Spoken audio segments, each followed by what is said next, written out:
স্বাধীনতা বিজয় যখন করে ফিরে গিয়েছিল, ফিরে অবস্থায় বিজয় যখন ফিরে গিয়েছিল, আজকে বিজয় শেষ করবে। আজকের বিজয় সেখানে ফিরে বিজয় সফল হয়েছে। স্বাধীনতা বিজয়, স্বাধীনতা বিজয়, 1971 সালে স্বাধীনতা বিজয়, ফিরে অবস্থায় স্বাধীনতা বিজয়কে ফল করল।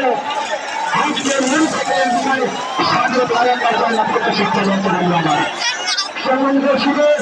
আমি ধন্যবাদ জানাই সনাতনীকে না স্বাধীনতা বিজয় নেওয়ার সাথে তাই নিয়ে আজকের খেলার উৎসাহ জানিয়েছেন। এই সময় আপনাদেরকে জানিয়ে দিতে চাই আজকের খেলার